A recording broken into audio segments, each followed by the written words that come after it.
Welcome to Sachs Realty's Tuesday Night Podcast, where we talk about anything and everything real estate. Each week, we deliver expert information enabling you to make better informed decisions while keeping more money in your pocket. If you're interested in real estate, this is your show. All right, guys, welcome to our Tuesday Night Podcast, man. We have a hot show for you guys tonight. We're talking about the latest data that the New York Fed has released, Q2 data. That means it takes us to the end of June, regarding household debt and credit. And guys, you're going to be really surprised when we start unraveling this data. And interestingly enough, I mean, there's a lot of conflicting data out there right now. And we hear it from you guys, especially when it comes to home prices and rents. And we know America is priced out, tapped out. We know a couple things. We know that you buyers and renters out there have, you don't have a whole lot of, good things to say about real estate investors because of what's happened over the last several years, maybe the last 20 years. And I get it. We've really played with housing so much that it has become these profit centers that really, it's part of our necessities of life, housing. And the federal government looks as rentals. It's called shelter inflation. And we know it's off the chart. It's out of control. We hear from you guys. Debt is high. But guys, we have a really awesome show scheduled tonight because we have with us special guests. These agents that we're going to hear from tonight and are going to share the screen are part of Sachs Realty's preferred agent network.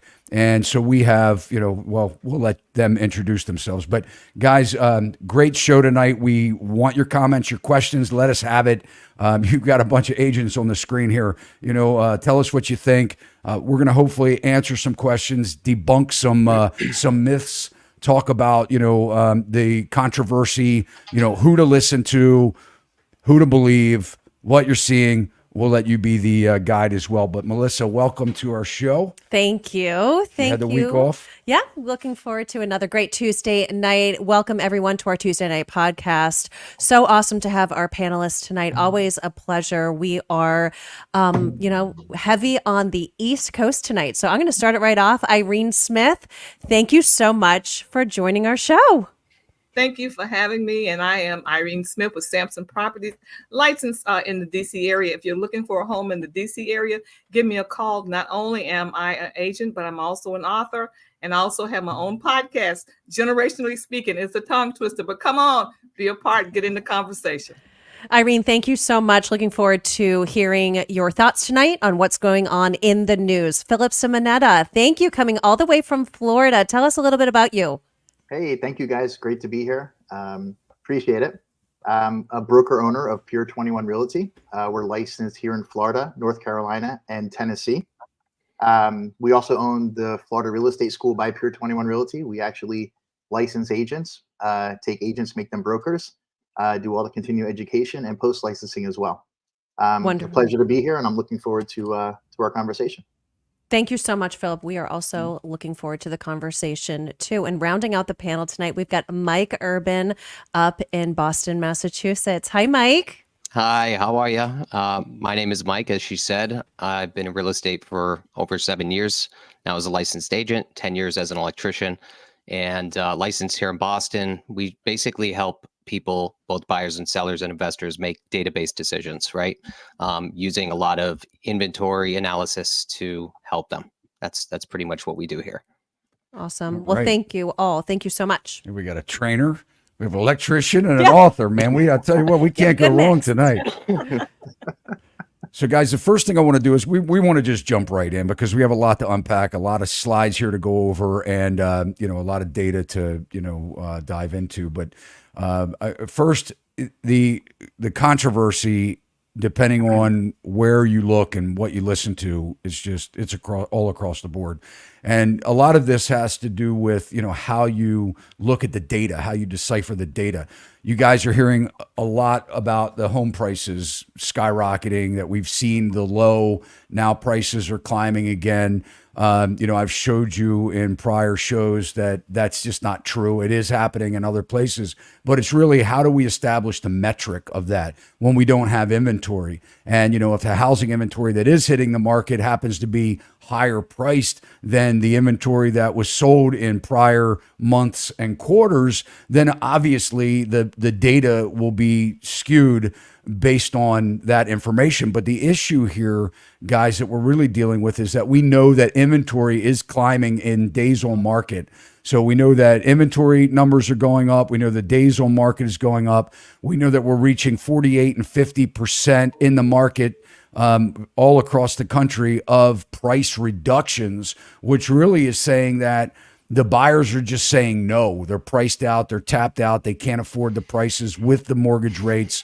And, and people are just fed up and sitting on the sidelines. And I'm getting that. And guys, you'll have an opportunity too to kind of tell us, but what you're seeing in your markets. But let's look at the National Housing Survey that was released yesterday, August 7th, by Fannie Mae, because in the significance here, Joe, I lost my screen again. The significance here is that, Fannie Mae releases a publication yesterday, and then the Fed releases a publication today.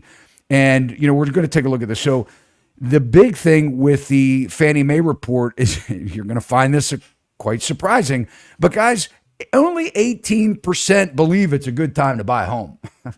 I mean, think about that, right? So you got 72% are saying it's not a good time to buy a home, right? So but Fannie Mae Home Purchase Sentiment Index, which they know as HPSI, increased slightly in July as consumers increased confidence regarding their personal financial situations, was largely offset by further pessimism toward home buying conditions. So here we are. The way that they measure their financial situation is their job security, home price expectations. But anyway, 82% of consumers reported that it's a bad time to buy a home, a new survey high, up from 78% in June. While consumers are reporting confidence in the components related to their personal financial situations, which in my opinion is a joke. I don't know where they got this data. When we look at the real data from the Fed today, it says it's unlikely we'll see a housing sentiment catch up to other broader economic confidence measures until there's meaningful improvement to home purchase affordability. I like that buried in there, said Doug Duncan, Fannie Mae Senior Vice President and Chief Economist. Now, what we want to do is we want to really dive into the housing debt and credit, of the report that was published today by the New York Fed. And this is dealing with Q2 data. And we're going to start off by just saying aggregate household debt balances increased by, this is not a typo, $16 billion in the second quarter of 2023.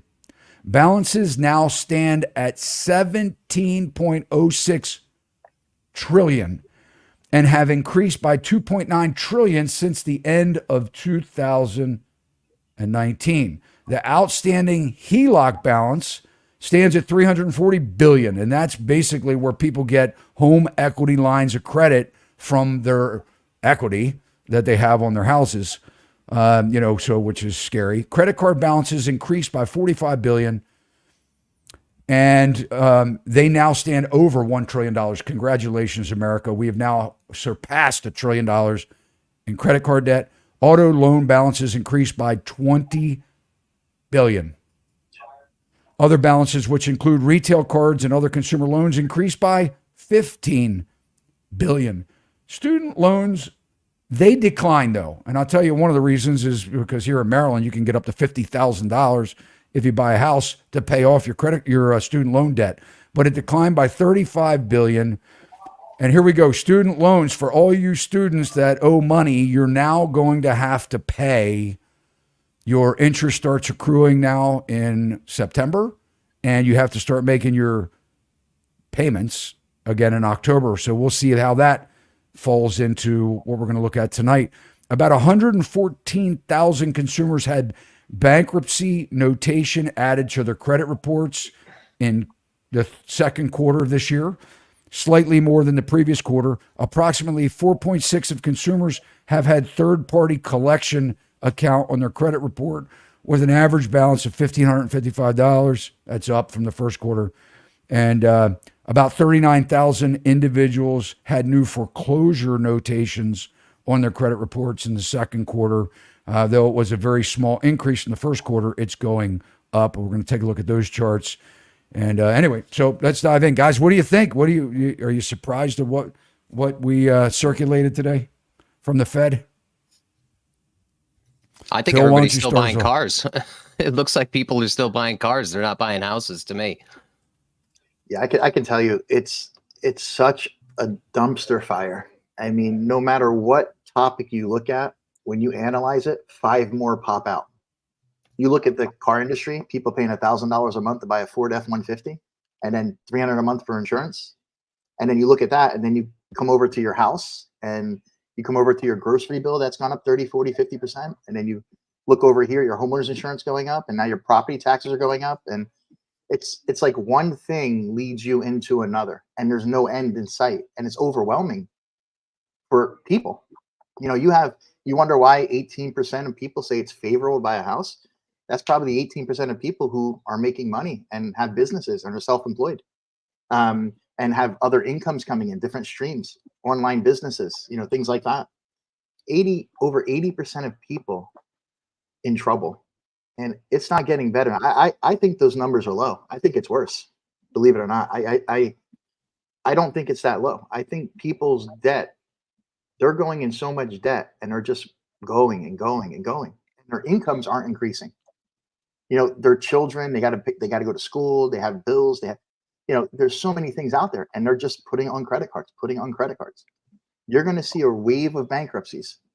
You're going to see a wave of foreclosures. You know, there's so many banks out there that are behind 120, 180 days, and they haven't even filed list pendencies because they don't want to put it all out there.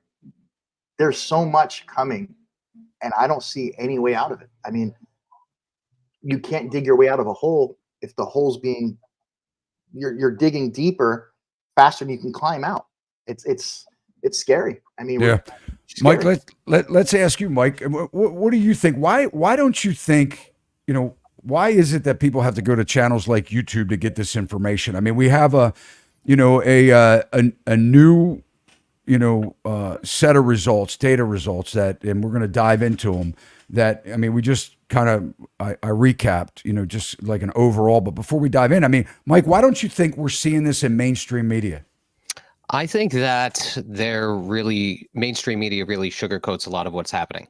And the reality is a lot of these numbers could be subjective. A lot of people could report, and what they'll do is they'll make it look better than it actually is. The reason that they would do something like that is beyond me, right? Why they would want to do that is beyond me. But the reality is there's a lot of people here on YouTube that are looking for the truth of what's actually happening in the market, in the economy. And ultimately, not only are they looking for the truth, they're looking for answers of what may happen, even if it's bad news. Obviously, we're hopeful that it'll be good news, but I mean, they want to be prepared. And I think that's why channels like yours are important. So, Irene, you know, the interesting, you know, what you spent your career doing. I mean, you know, guys, we've podcasted with Irene before. You can check out a show that we did together. I don't know. I guess we released it about 2 or 3 weeks ago. But Irene, you know, you used to be a federal investigator, which I just love. I think it's so amazing. You know, you spent your entire career, making sure that employees were dealt with fairly, and you know that they got a fair shake with their employers. And you did a lot of traveling with that, and you helped a lot of people. And I think it's great that now you're a real estate agent and you're helping people, you know, representing people with one of the largest purchases. And I know, you know, a lot of sentiments are down on agents right now. And, you know, all agents aren't bad. And, you know, buyers and sellers need good representation, despite what some may think. But what do you see? I mean, as someone that has fought your whole life for somebody that has been dealt with unfairly, when you look at what's happening with our affordability crisis, well, as we're talking about housing, and we're talking about not just home prices, but now we're talking about rents that are out of control. People can't afford their rents. And, I mean, what do you say to somebody right now that has been patiently waiting, that's been beat out of a house for the last 2 years, that has to move back home because millions moved back home because they couldn't afford their rents? And now we heard Phil say, hey, look, we're seeing insurance rates higher than ever before. All these expenses that are happening, taxes to landlords, and the downward pressure on pricing and people, the lack of affordability. What do you think about everything that's going on? Well, first of all, let me just say, when I look at this information, this data that's being released, I always look at the behind that data, like who is the audience that they surveyed, because that's important. Location. And so I heard Phil when he was talking about what's going on in Florida versus what might be going on in Boston and what's going on in the DC area. It could be a whole different picture.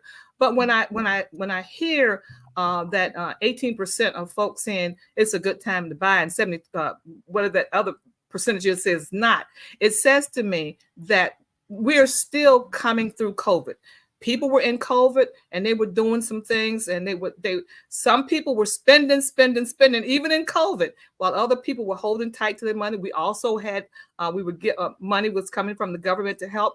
And so now that we're out of COVID, now that the moratorium has been taken off of rent and homeowners, those who own property, they are increasing the rent. People are finding it easier now to go home. So now we find a generation where at one point would have been purchasing their home. Now they're having to move home back with mom and dad because they can't afford it. When you look at student loan debt and you see what's happening there, that's pushing a lot of people back.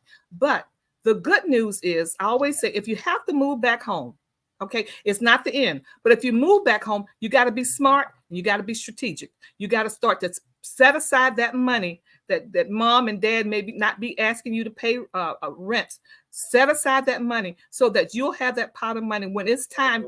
Set a date, a year, whatever it might be, at least a year, to save a pot of money, get out and buy something that you can afford, not something to make to look a certain way with certain people, but buy something that you can afford. So if you're moving back home, then make sure that you are moving back home with a goal in mind and not just moving back home. Yeah, good advice. Let's take a look at the first slide here. This is a total debt balance and its composition. And I just want to kind of, a couple things I want to point out here. 70%. So of the $17.06 trillion in debt, 70% is mortgage debt. I mean, I just can't believe, when we're looking at, wage growth being at best 33% over 23 years. And that really depends on, the state and the industry. But when we look overall, that's out of everything that I've researched, that's the highest number. It's more like 23% increase in 23 years. But let's just say it's 33% increase in 23 years. Salaries, right? What we've seen is that the largest portion of this consumer debt is mortgages. And that's, guys, because people are pushing the envelope in what they can afford. And a lot of times when America's qualifying for these mortgages, for these loans, the loan officer saying, don't buy anything. Don't go buy a car tomorrow. Don't go buy your furniture. Don't start spending money. And then what happens is the people go out and they buy a home and they qualify for that home, they get their debt down, their debt to income ratio. Maybe they get some money from mom and dad. They buy down their credit card debt, to try and get their debt to income ratio down beneath a certain threshold so that they can get financed on a home. And what they did was they put themselves in really an unrealistic position, a lot of these buyers. And then they get in and they realize that things break. Now they're putting money on their credit card. Now they're getting further into debt with life's necessities because fuel's back up again. My gosh, diesel fuel in my city's up to $4.25, $4.40 a gallon. I know, 389, 390 here for, gasoline. That's regular gasoline. So now we're seeing those numbers creep back up again. But when we're looking at the 70% of the debt in America is because of mortgages. And when we look at the other, student loan, that hasn't been since 2020, that hasn't even been a problem, right? Because no one's paying their bill. And, so we're not seeing that debt even affecting the people yet because they won't start paying for it for another, couple of months. But look at this, guys. It's crazy. Credit card debt, 6% of all debt is credit card debt, and we're $1 trillion in credit card debt. Some of the most interest-sensitive debt out there right now. People are paying 21, 24% APR, annual, percentage rate on their credit card debt. They're making the minimum payments, and their balance is growing every month. It's not going down. Let's take a look at the next one here. Mortgage originations by credit score. And guys, as agents here, this is this scares me like crazy, because what I want to look at here is that there's a huge, if we kind of zoom in here, let's just look at billions of dollars in this second quarter. You got to go over the other way, Joe. The second quarter here, look at this, billions of dollars. We're almost at 400 billion in mortgage originations in Q2, right? And look at the percentage that are people that have less than a 719 credit score. It's crazy. Look how that's bumped up since even first quarter. So what's happening is the people with the least credit are spending the most amount of money on houses and amassing mortgage debt. These are people, and some of these guys have jumped up. If we really zoomed in, you'd see the less than 620 credit scores up. The 620 to 659 is way up, right? The 660 to 719, you got to go over to, there you go. Look at that. Look at the 620 to 659 credit score. Todd, you know what's crazy here? You're looking at 2006, 2007 all over again, without the no doc loans, without the stated income loans, without the option arm loans. You're looking at 10 times worse here for what's coming. It's just you can't change. Facts are facts. Numbers don't lie. People do. Well, Phil, let's look at the next slide here, because this really gets me. This is credit score at origination of mortgages, right? And the biggest thing here is we're not talking about what's less than the 10th percentile. We still have originations under 655, which they're really showing here. But we got, 50 in the 50th percentile, they're over 750, right? Maybe 770, whatever. The 25th percentile, maybe you're at 7.25, 710, somewhere around there, right? We get to the 10th percentile, we're a little bit over 650. There's another 15% in here that's under 650, 655. So again, no offense to people out there that have credit scores that are under 600, but really 635, 640. We're talking about people that already have delinquencies, that have had marks on their credit. We're pushing these people into mortgages. These are big numbers of people that are buying houses. Most of the inventory out there is overpriced, right? And most of it needs work. It's had deferred maintenance. We're not seeing these people buying new houses. They're buying, houses that are, 20, 30, 50 years old that need work. At least that's a lot of what we're seeing. Yeah. I'll tell you something. It's just a mess, man. And no matter how you look at it, why are they allowing people to do this? Like, why are the lenders, with their criteria to be a conforming loan, they have to have certain debt ratios. They have to have certain total obligation ratio, certain housing expense ratios.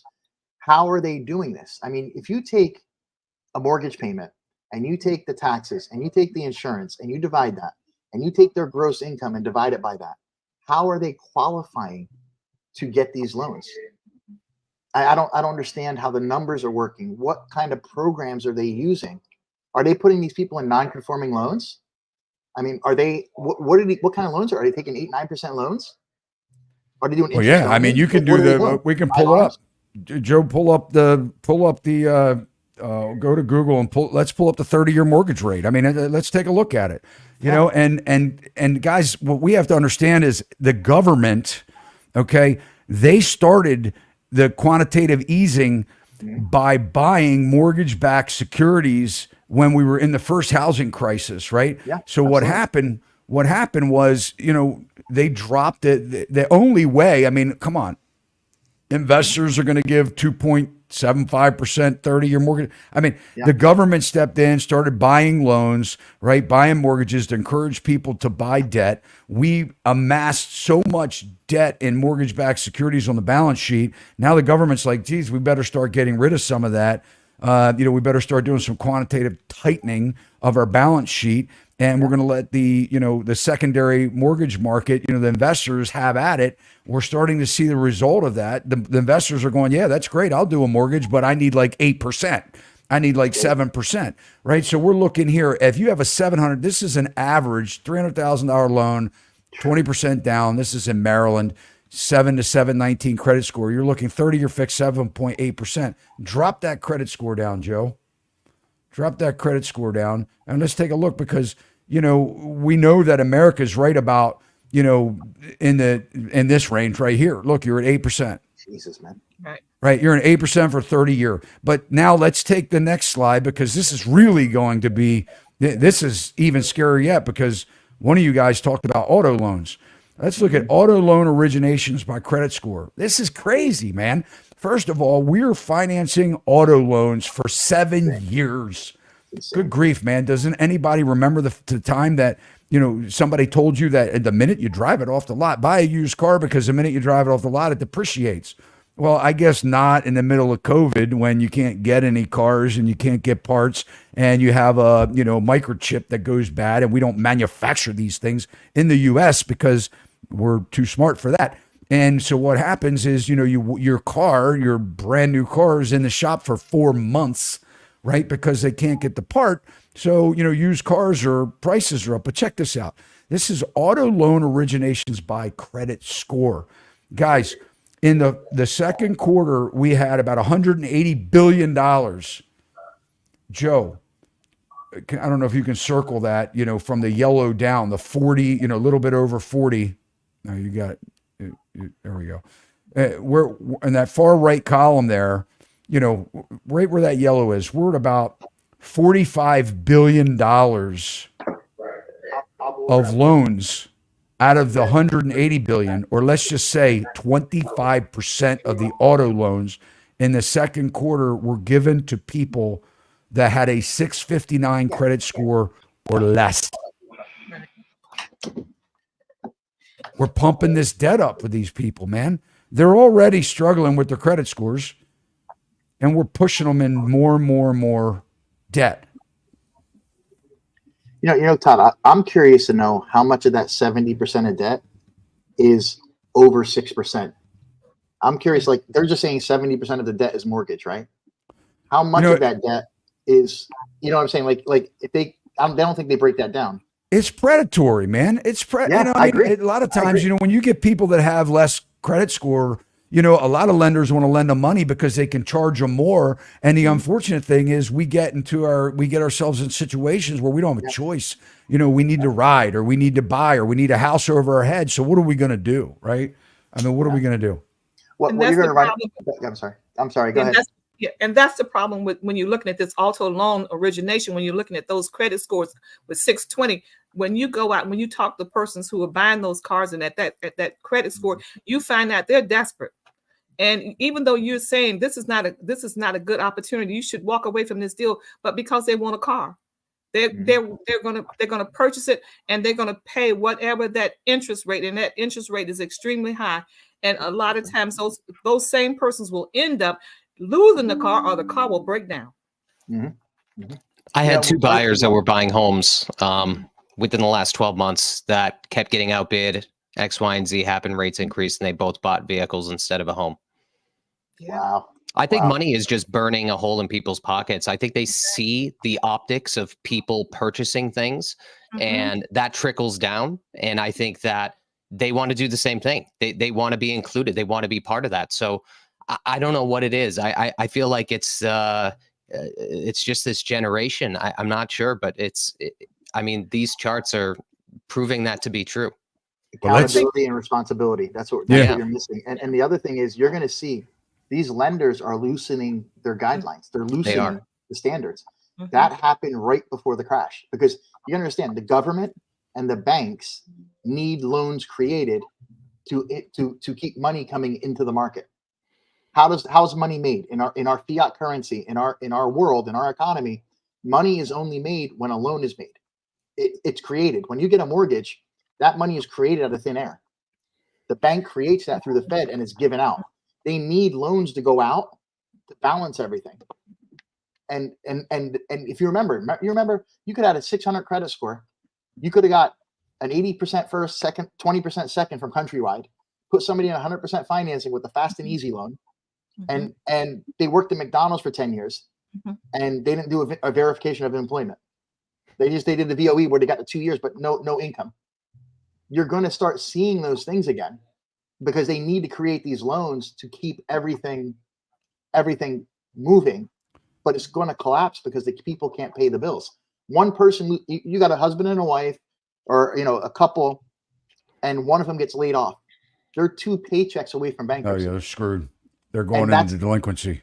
Yeah. They got car payments of $1,000. They got, you know, it's, they can't do it. I'm telling you, they're going to be in a real. It's going to be really intense. Well, let's take a look, Phil. Let's take a look. Let's take a look at this next slide. This is credit limit and balance for credit cards because what you're saying is that the banks are pushing and giving them, giving people money, and this is the interesting thing. And you guys, we're going to take your questions here in a minute. I have a couple more slides here I want to show you as we're sliding into delinquency. I want to show you the facts on that because. What's happening is, as Mike has indicated, money's burning a hole in people's pockets. We've never seen debt like this before, and I don't think we ever will again because I think it's coming to a head. I think we're going to see something major.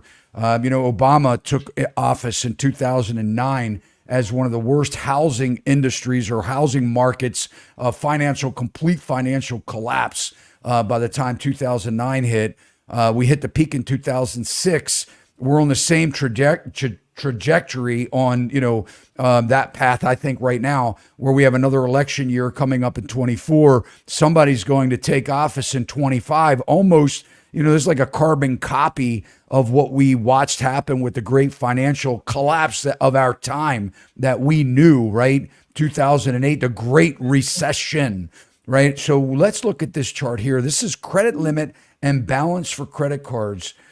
Guys, this is, and HELOCs as well, but what I want you to look at here, which is crazy, look at the credit card balance. Now, this goes all the way back to 03, right? So we're talking about, this goes beyond the 08 crisis, right? This goes beyond the 06 peak. This goes all the way back to 03, a long time ago, 20 years ago. Look at this. Credit card debt has surpassed it all. But here's the worst part about it. When people are saying, well, we're never going to see the same kind of financial crisis because lending is much tighter now. It's more restrictive. People have to have better credit scores. Well, we're seeing that that's not true. We're seeing that the bulk of people, a lot of people buying cars, a lot of people buying houses have less than 700 credit scores, right? So come on, let's be factual here. We're not seeing this in the news.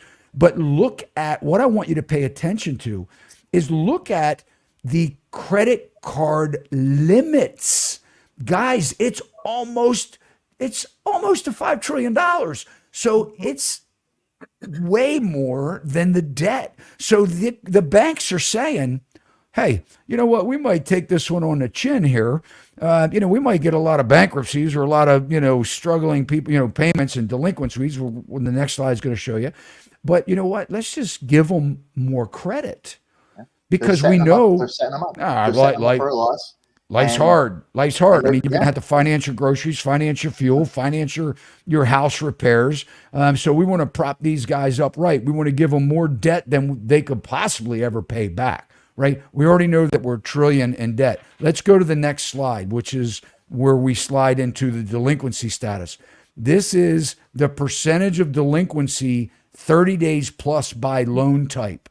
Now, the first line I want to look at is student loan debt because obviously it's non-existent, right? The debt's there, but they haven't really slid into delinquency because their payments haven't been due since, what was it, January or March or whatever it was of 2020, right? So that was canceled. So now you don't have to pay that back. So obviously it's low. But guys, look at the balance that's sliding into the 30-day plus delinquency, auto loans, credit cards, mortgage payments, right?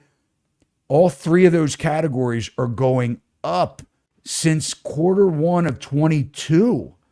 For the last 2 years, we're seeing a larger transition into delinquency like we haven't seen in years since 09. Do you see the trajectory of the credit card from Q1 22 to Q1 23? You see that trajectory, how steep it is? Mm-hmm. The only time you see that a trajectory that steep is right before the crash in 08. You see it? And Phil, let's go one step further. Let's look at the transition into serious delinquency. Let's go to the next slide. This is 90-day plus. Look at the same trajectory. And look at that credit card. It's on the same path, man. It's on the same path. These are 90-day. These are going from 30 days, 60 days. They're transitioning into 90-day delinquencies, guys. This is where credit starts to get really ugly, right? And when people can't buy stuff anymore, they can't get debt, they can't get cars, they can't pay their mortgage, they can't pay, guess what they do? They file bankruptcy. They file bankruptcy or they just give up. You know what happens too? Once you hit the 90-day late, that big credit limit you had, they start cutting it down. Mm-hmm. So you might have a $20,000 limit with $4,000 on it, miss a couple payments. You're going to have a $4,000 limit with $4,000 on it. They're going to cut you down instantly without even telling you. You're going to go buy something. You're not going to have any. They're just going to do it. They don't have to tell you. You miss 1 or 2 payments, you lost all your available credit. Over 1 million people have taken advantage of the loan modification program that FHA and VA have put out. Over 1 million households, man. If this million household, this group, this million households had not had their loan modified in some way by the federal government, they would be foreclosed on, out on the street, and that inventory would be for sale, right? One of the reasons why, and people are like, well, we're never going to see an increase in housing inventory because people have 2.75 and 3% loans. True. Yeah. True. That is true. But we're also not going to see much inventory if we keep propping everybody up and paying their mortgage payments for them to the point that, I don't think they're fixing their houses. So yeah, I think let's take some questions. Yeah. And I tell you, a lot of those mortgages that were redone and remodified, a lot of them are in default. They never made payments on them. 100%. They No are. one talks, Look no at one that talks next. about that. No one talks about that. Kissimmee, Florida, right outside of Disney, is one of the worst areas in the country. In default right now. FHA is in trouble there with those loans. Juliet would like the links for this video. So just a reminder, Joe, if we could add those so people could reference them as well. Thank you, Juliet. But we do have some comments here regarding the credit card debt. We have people are treading water only by credit card debt. We have the government is training people to rob Peter to pay Paul. It's headed to 2008 if people don't stop the bad debt. And then we have another comment here. People are fighting inflation by credit card debt. People are also losing full-time jobs and flocking to part-time jobs. So that's just a few giving you an idea. How about this one? What are you guys seeing in your areas as far as multi-generational homes? Do you see more families living in multi-generational homes, kids and grandparents living with mom and dad? I'll start with you, Irene. What are you seeing?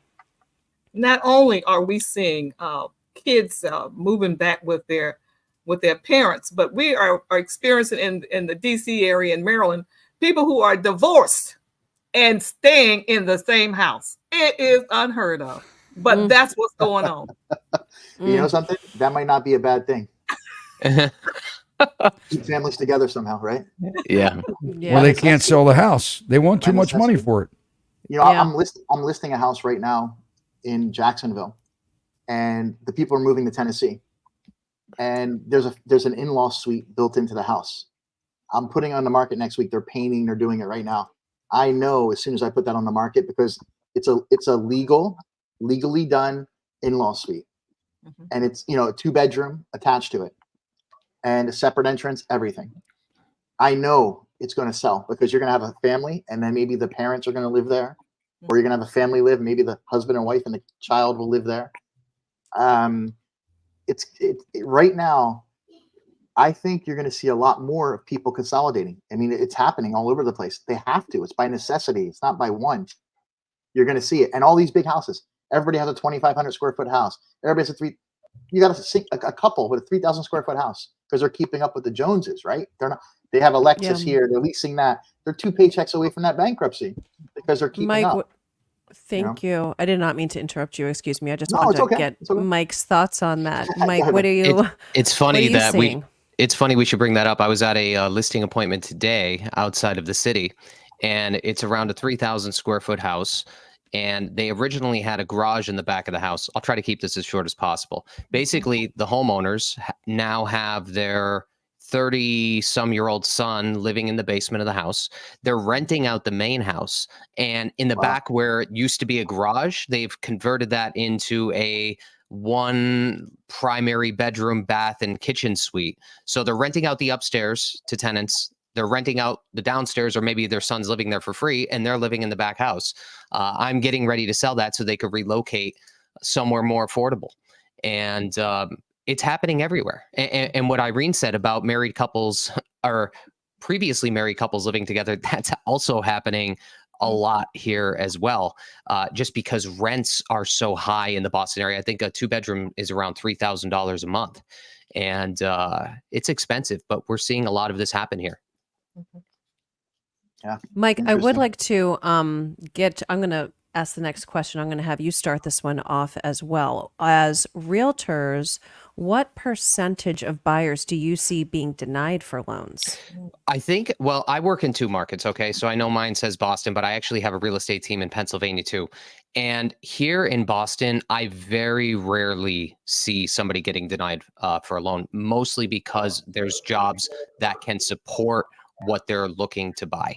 A lot of people get out of school here and they have high paying jobs. So I don't see it that much here. However, in Pennsylvania, we see it quite often. We'll have borrowers that will go get pre-approved, maybe rates change slightly. And just like we said before, there's a lot of people that are just making it. And the people that are just making it are the same ones that are getting knocked out of the market when there's just slight rate increases. Okay. So it's happening, but real estate is local. So what happens in one state doesn't necessarily translate to another. And that's just the way that it goes. Yeah. How about you, Irene? Mike is right. What we see is a lot of persons who are approved for loans. It's not the amount that they want, and it cannot afford them a house in this area. So that sort of knocks them out until they are able to improve their credit score and until they're able to actually accrue and save more money.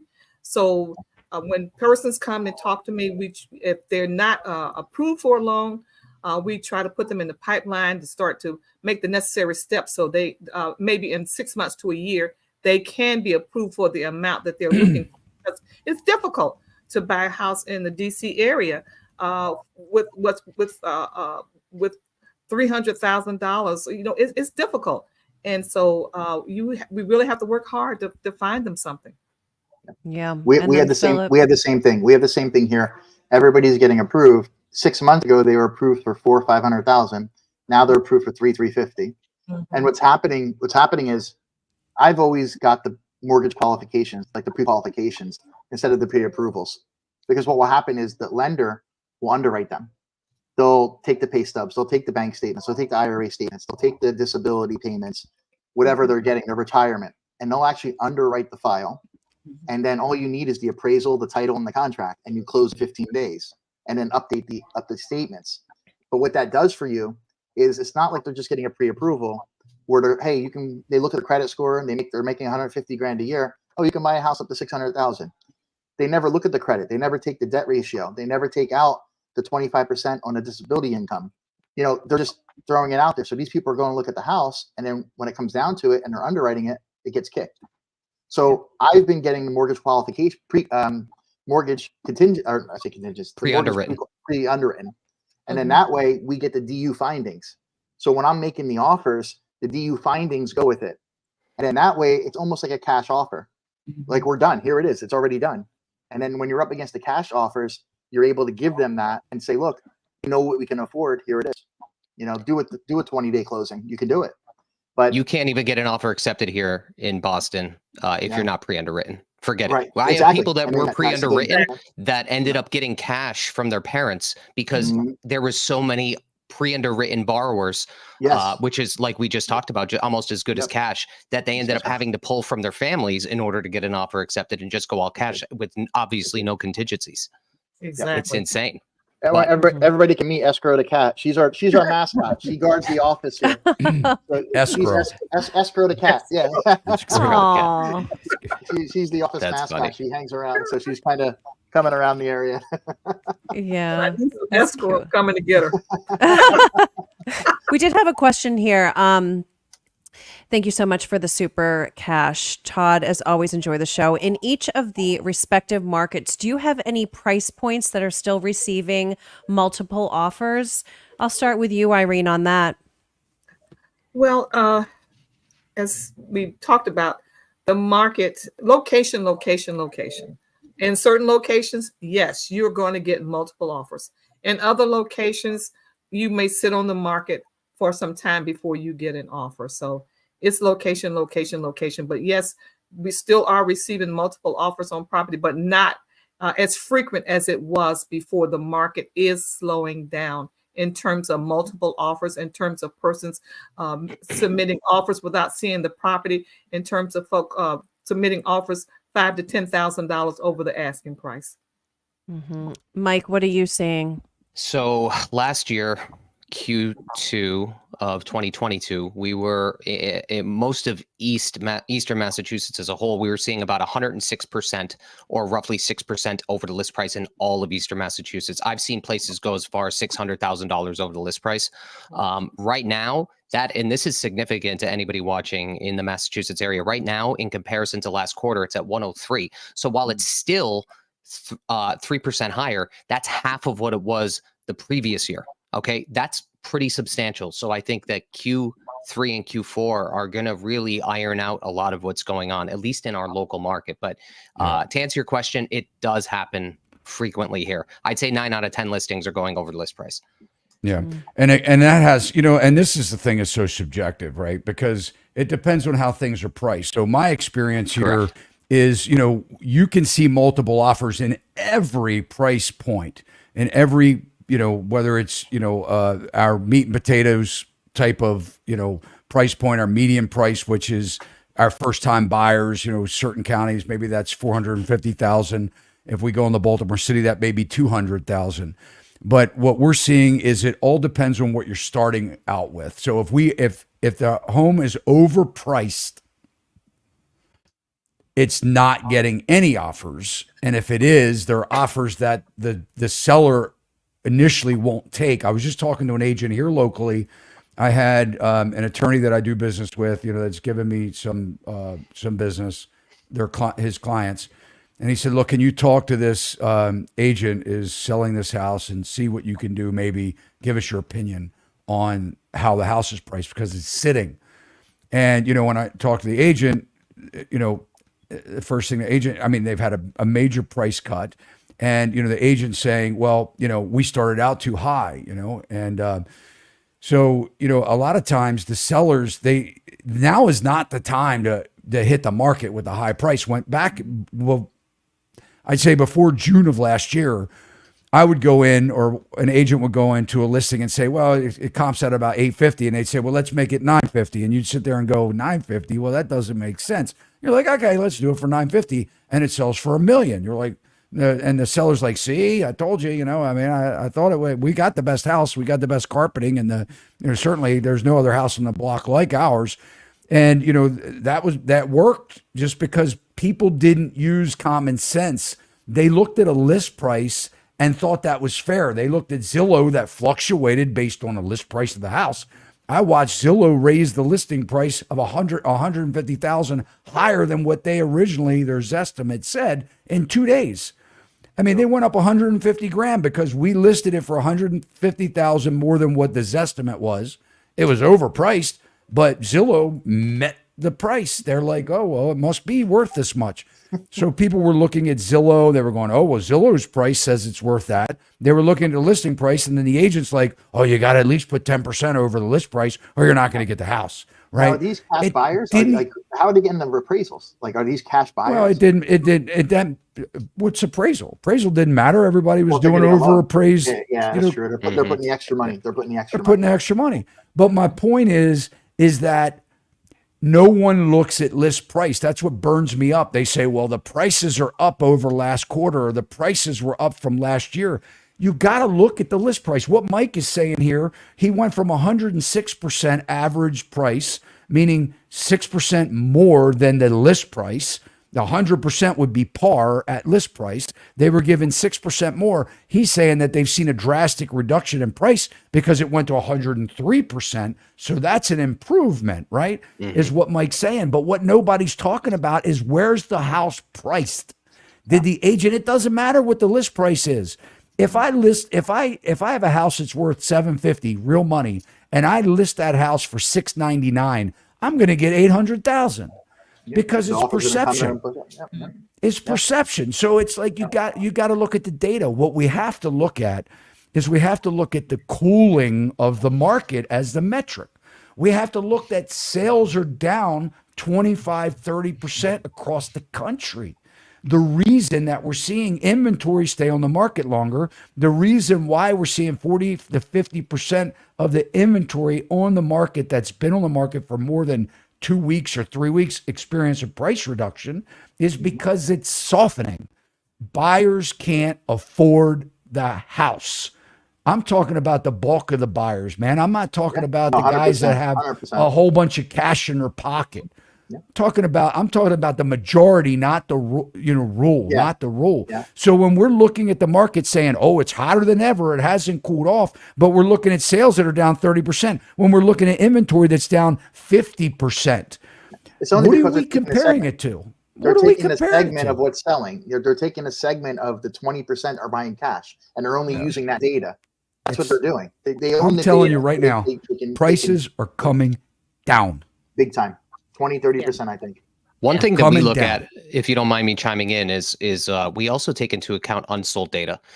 So we'll look at withdrawn listings, we'll look at canceled listings, and then expired listings as well. So even when I'm pricing a listing or going to write an offer for a potential buyer, I'll check to see what didn't sell, because a lot of times that's a good metric to use to see where the market may be heading to. There could be the neighbor's house that didn't sell at the same exact price point as one of your listings or something you're going to write an offer on, and that has there's a lot of data to look at within there too. Yeah, I use one of my programs. I use a company called Land Voice, and I'm in 3 MLSs. So I get all the expired listings for sale by owners, all this pendencies.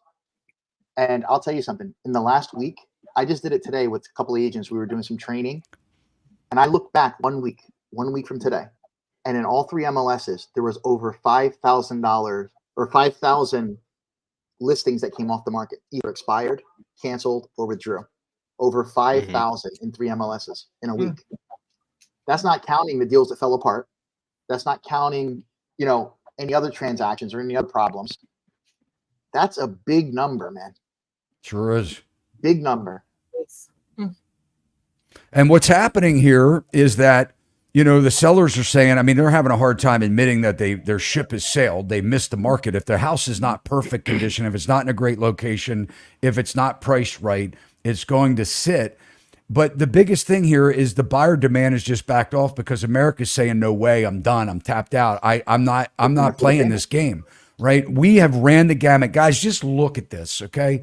Look, we're all intelligent people here, right?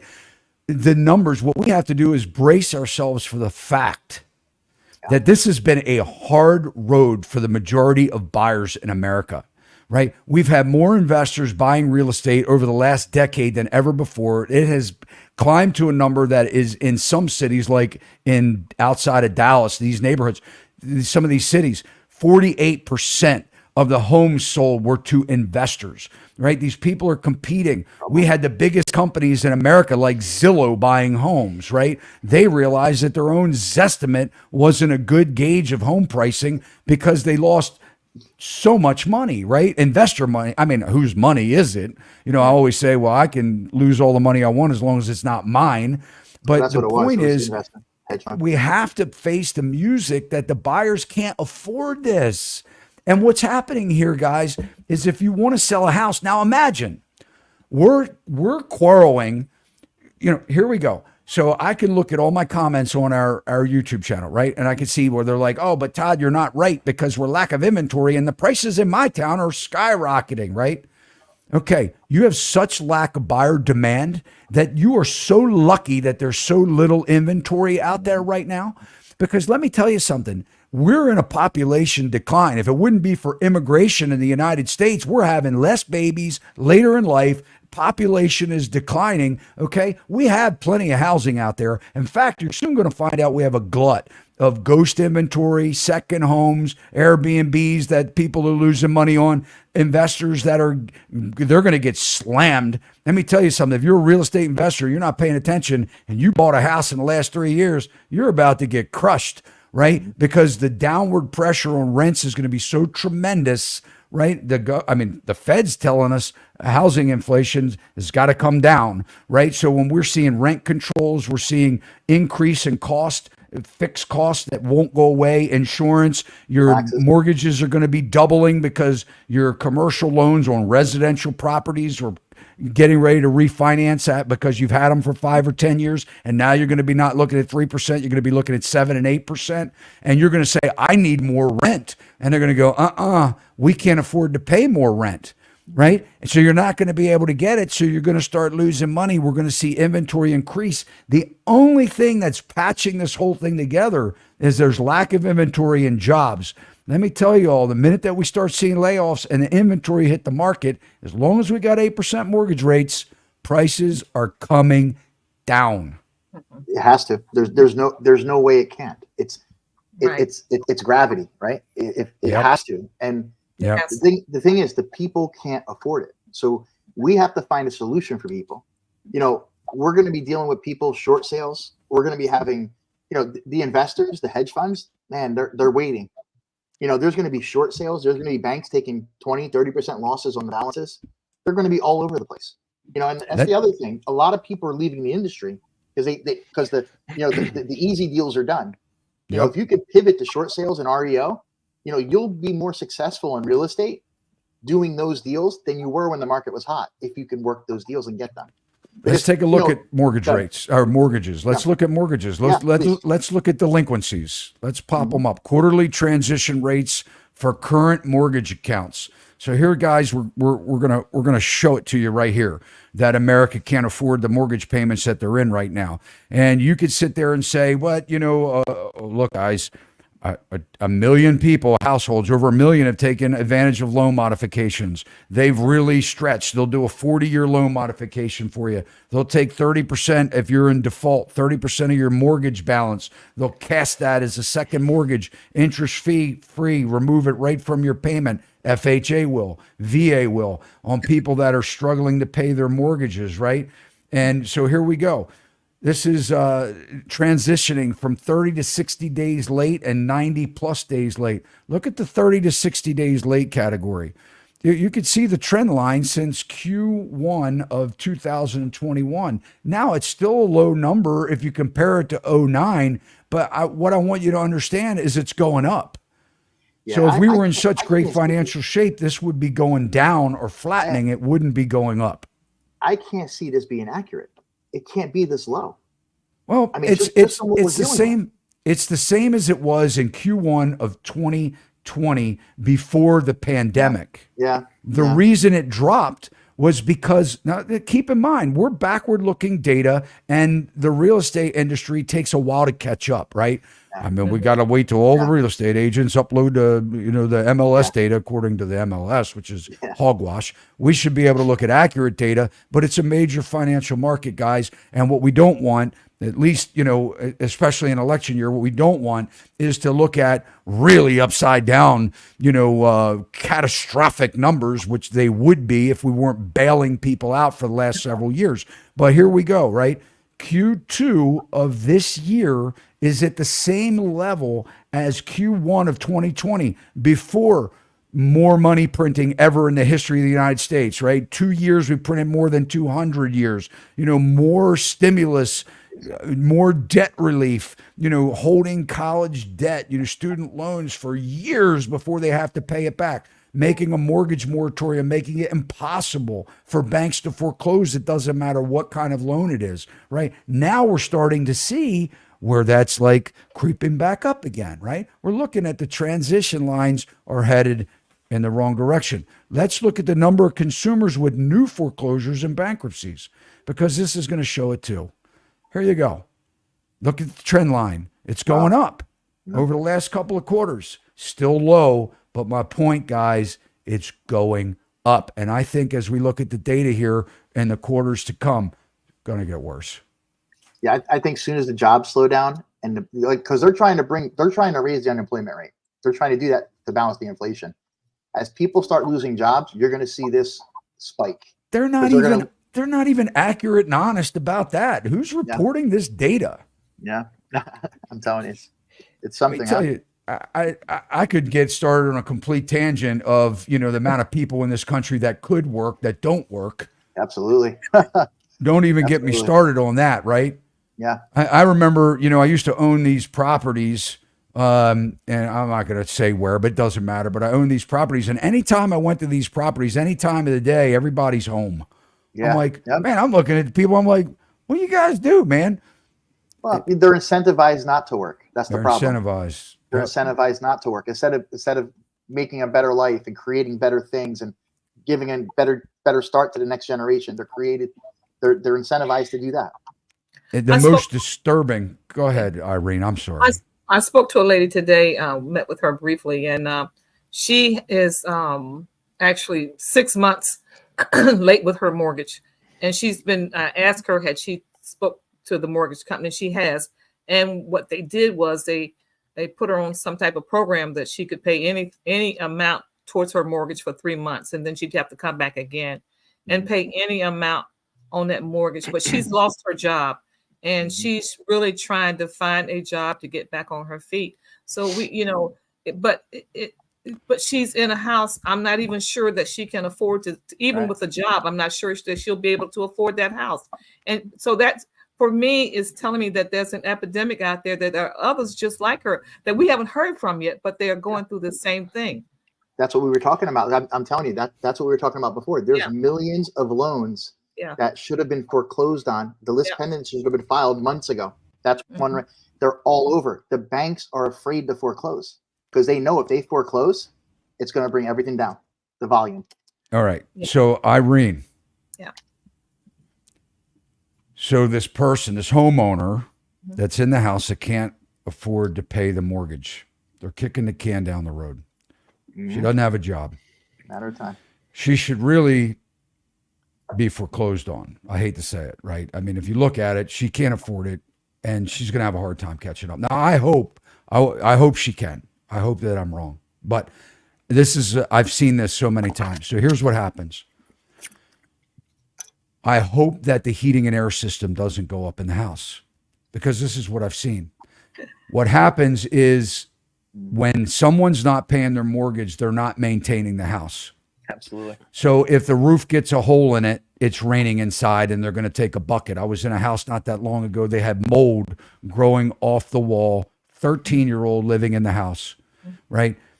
And there was mold so bad, I almost gagged. I couldn't breathe. And I'm like, man, what are you doing living in this house? They're like, I've got to sell it because I'm getting foreclosed on. I'm like, well, I mean, how much do you owe on it? The amount that they owed on it was so much more than what the home was worth in the condition of the home, right? Nothing had been taken care of in this house for years. And here's what happens. The heating and air system stops working, the pipes freeze, or they're just cold, right? And they end up vacating the house because they can't live there anymore in the wintertime, right? So now they haven't paid the mortgage. The bank is trying to help them because what they don't want is foreclosures. And the way the bank looks at it is, you know what? Well, we're probably okay because there's probably so much money left in equity in the house. But what they don't realize is the minute they stop fixing stuff, the equity gets sucked right out of it. So I don't care how much the house is worth. You know, if you don't fix things and things don't work and they're broken and it's raining inside and you have mold growing everywhere, the only person buying that house is an investor, and they're not giving you anywhere near what the bank is owed in most cases. Well, in this instance, her power is off, and so my next conversation to her will be about the short sale. The short because sale, I was going to say, yeah. that is a way out for her, and it will work, for her and the bank. If the bank accepts it. If the bank will accept it, and a lot of times you can negotiate with the bank to get her a little bit of cash to go. Exactly. And get her started, Exactly. But here's what the bank is saying now, because they've learned this through 08, right? All of them are going to say, well, we'd rather just go through the foreclosure process because we could send a contractor in there, fix the house up, which we've watched banks do, and try and sell it and at least get our money back instead of losing money, right? So it's a juggling act. Depends on what state they're in, how long it's going to take to foreclose on them. Can they do a deed in lieu or whatever, as far as that goes? I think the banks were counting. God, I'm sorry. I'll go after. Go ahead. I didn't mean to cut you off. Yeah. I've done short sale before, and I think that she's at a good place, and the house is in good condition. I think that I could help her get that short sale and move right on, and really move on with her life in a more positive way. And that's genuinely what we need to do. We need to help people that are in bad positions. They don't even know what a short sale is. And when you explain to people, look, you're in trouble. Before you lose the house, we can get you out of this. We could possibly get you some money when you go out of this. Instead of losing your credit even worse than it is, instead of having a foreclosure on your record, let me explain to you how this works. Boom, boom, boom. And then you start, right? The thing I think is the banks were hoping that the hedge funds and the pension funds would come in and buy these behind properties in bulk. And they would have. However, because the short-term bonds, you can get a 1-month bond at 5.25%. So why would a hedge fund take $100 million and buy a bulk amount of houses that they have to have tenants, rent them out, have overhead, make 6-7% a year, when they can go and buy a 1-year bond, get 5.25%, and keep renewing that every year or every month when it keeps renewing? They're making more money with no risk, and that's what the banks didn't count on. And that's where it's a mess now, because there's no end buyers. And it's gonna go back into a bulk situation of foreclosures that have to happen. How long can they hold it off? How long can they tell you pay whatever you could pay? I mean, well, they can do it until after the election of 2024. Yeah, and then boom, then they'll blame. And then the whole thing's going to fall apart. Whoever's in office, whether it's existing administration or a new administration, they'll deal with it then, and it's going to be massive. And, let's look at the total debt balance by age. This slide is the most disturbing for me. And Irene, you and I spoke in our podcast, we were talking about, the aging population and how a lot of these people are getting really taken advantage of. And this is the most disturbing slide, or the next couple slides really, because the debt of the 70 plus is really just, it's crazy. So if we look at this chart here, and it's broken down by age, if we look at quarter one of 2019, right, and that's pre-COVID, and we look at where we are in Q4 of 23 after stimulus, right? After we've given people more money, rewarded people to not work, to stay home. And some of it was merited. Some of it was taken advantage of.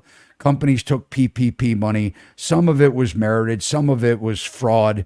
But it was such a massive, at such a massive level, I don't think they're ever going to chase it down. I mean, maybe they will, on the amount of fraud that was involved, the people that shouldn't have taken money but did. But when we look at what happened, when we give people an inch, they take a mile. When we give them money and prevent them from paying their bills, like their mortgage or their rent, right? Not prevent them, but allow them not to. We've watched the debt in just about every category expand, in every age category. But the thing that makes me the most sick here is when I'm looking at the 70-year-olds, the 70 plus population. When we look at how that has grown over the last, really 5, 6, 7 years, more people over 70 are just, they're being crushed by debt. And we can look how this breaks down. So we look at the next slide here, debt share by product type and age, right? And this is, again, look at the 70 plus. What happened to the day that when you got to be 70 years old that your mortgage payment was paid off? The mortgage is just as big for 70-year-olds, the mortgage debt, as just about any other category. In fact, it's even bigger than the 30 to 39-year-olds. And we're looking at first-time buyers. We're a third of the buyers over the last several years. Is that alarming? Look at the credit card debt of 70-plus-year-olds. The credit card debt of 70-plus-year-olds is more, ladies and gentlemen, than any other age category. Is that alarming to you? Does that show you where we're taking care of our kids and our grandkids, or that we are inadequately prepared for any type of retirement? You look at this data right here, guys. What do you think of, Irene? What do you think of this chart? Well, when I look at this chart, it is alarming.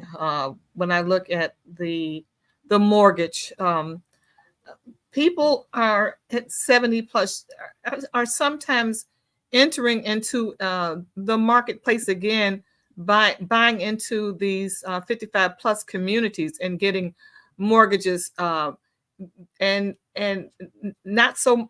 I talked to them; they're not so much concerned about that mortgage payment. A lot of the credit card, I do believe, like you're saying, they're helping out their grandkids and their children, and not giving thought to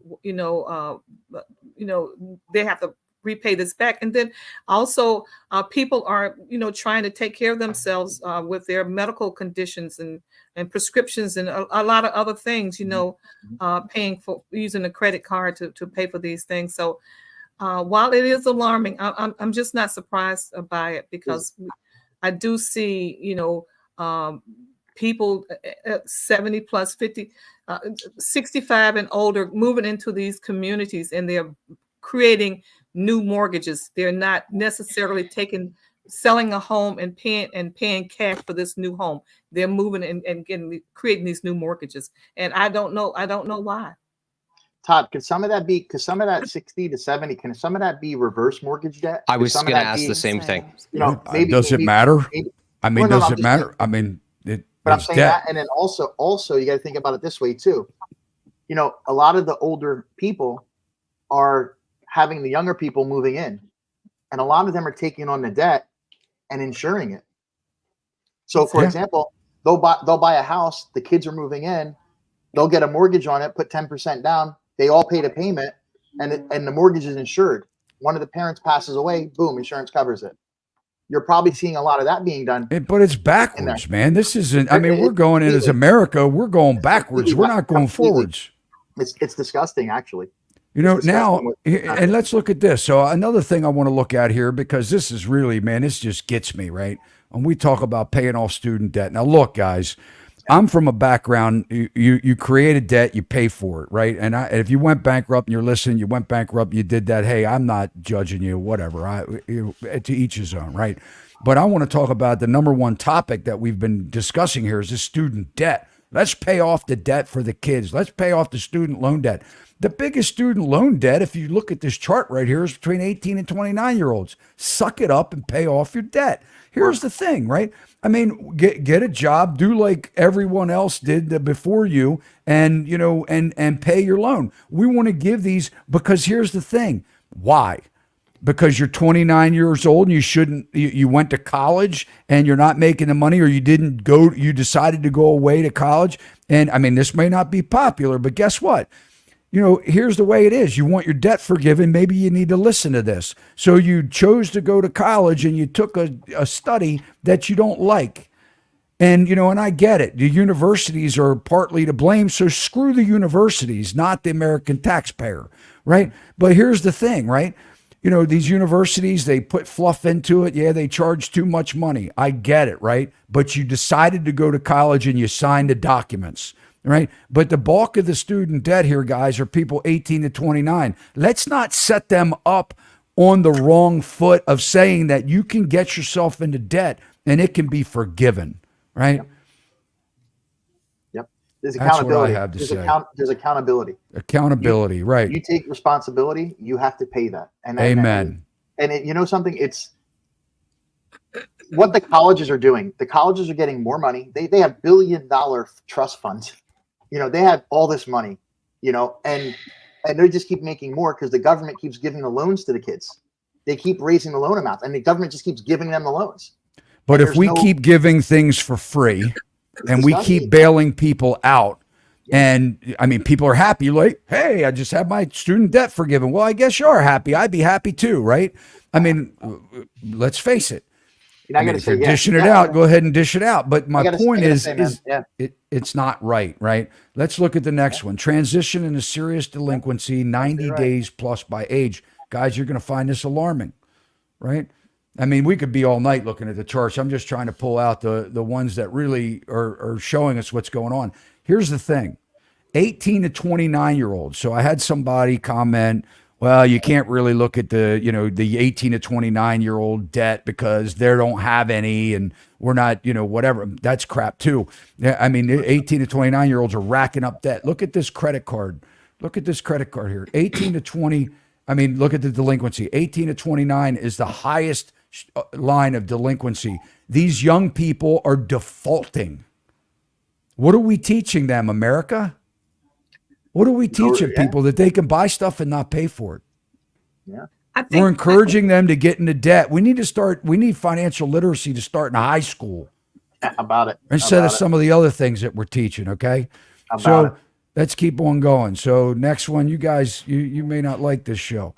Transition into serious delinquency. This is auto loans. Auto loans by age. You're in credit cards. Student loans. What's the foreclosures by age? That's interesting. Joe, you went too far. You went too far. Yep. Serious delinquency, 90% for auto loans by age. Sorry for making you sick here watching it. But yeah, I mean, look here. So I can save you. There we go. Ha, ta-da. Wow, look at that, man. Guys, look at this. Look at this. 18 to 29-year-olds. Look at the delinquency. Oh, it went down a little bit in Q2. Maybe more people are walking. But check this out, right? This is terrible. We're putting people into debt. 30 to 39-year-olds, guys, look at this. Auto loans, delinquency. More people are turning their keys back. We're financing cars for 7 years. If you add 18 to 39 together, that's wow. It's crazy. Yeah, but look at the 70-plus-year-olds. They're in there too. Yeah. But I think our 18 to 29-year-olds, I hear what you're saying about, they need to pay their bills, and they do. But I don't think we do a good job with educating those 18, especially, I'm going to say 18 to 21. I don't think we do a great job of educating that age group about what debt really is. I just think we wait too late. And I think when they go to college, they're offered this carrot and they accept it, and they don't understand that nobody really explains to them the ramifications of just signing. It's just That's easy to sign this for this Yeah. loan. Just sign, Yeah. and they And all sign. that money and all that money they're paying, they should teach them. Exactly, You exactly. know? And so when they come out of college, they are saddled down with this debt. Yeah. And then they when they come out of college, you know as well as I do, a lot of times they have to go into jobs that are not even what they went to school for, and so they're Mhm. not making the monies that they thought they were going to be making. They may be working at Walmart and have a 4-year college degree. So we're not doing a good job with educating these kids and then preparing them for real jobs that in their majors. Even selecting a major it should be some conversation. But once they graduate out of college, they're not moving into the job market like they need to, and so Yeah. that's a problem. And so we're seeing the ramifications of that in So, this delinquency. Can I question, piggyback on that for a second? Yeah, go ahead. And I have a question So, too. so Yeah. I'm 38 years old. I graduated in 03, right? And I graduated from, I lived around Scranton, Pennsylvania. Okay. I would say that out of my graduating class, at least out of my friend group, which is pretty large, there's a small portion of my friends that went to school and actually have jobs for what they went to school for. Most of them are working for the county. They're working for the state. They're working for just something that is completely opposite of what they went to school for. And a lot of that has to do with the jobs that were available in the area. Like a lot of times they don't want to move, right? They don't want to position themselves to be in an actual career. They want to stay close to home. And like, look, I mean, I understand that. I have little kids too, but the reality is I don't know what the dynamic is of this, of, you know, wanting to go to school for and spend all this money and then not come back and actually get a job for the field that you went to school for. I feel like it's a huge problem. And again, I graduated in 03 and I saw that happen then. I can't imagine what that's like now. You know, And one of the things, like the question, like the statement I want to make is, you know, one of the things that I notice is there's very little accountability, and there's a lot of character has been lost. You know, when I grew up, I went through college and I did my thing. You know, I wanted to get up the next day and be better. No matter how much I had, no matter what I did, I wanted to be better next week. I wanted to get better. I don't see that in the younger generations. They're existing. No one has taught them to get better. They are taught to make excuses. They're taught to complain. They're taught to want things given to them because they're entitled. Maybe it's because they all got trophies. There was no winner. Maybe there was no competition as they grew up. There's a lot of things psychologically that this generation, that these younger generations have, and it seems worse and worse as you go. I don't know if the parenting has changed. You know, the parents today want to be more friends with their kids than parents. And I think a lot of that is the responsibility. You're taught that by your parents. Pay your bills, like do your things. Don't overextend yourself. That's the family's role. Now you should be teaching that. Every high school should have a class on credit, a class on mortgages, a class on business, a But class on. Philip, who's going to do that? Our government doesn't pay attention to No, that. the We raised the debt ceiling. It No, doesn't you're right. matter who's in the The government administration. doesn't. There is no such thing No. as balancing the budget. So at what point, you know, the schools aren't going to do it? They don't believe in No. teaching it because Right. that Because would it's be against- accountability. Well, no, what it is if the schools The teach parents don't have accountability. Right. But if the schools teach it, it goes against their tax basis. They want you to go out and get a job and pay taxes. They don't want you to go out, learn how to use leverage and learn how to buy properties and create income and be self-employed. They want you to go get a job, and they want 30% of your money. They want 6% when you go buy clothes. They want money when you go get gas to fill up your car. They just want you to get by. They don't want you to excel.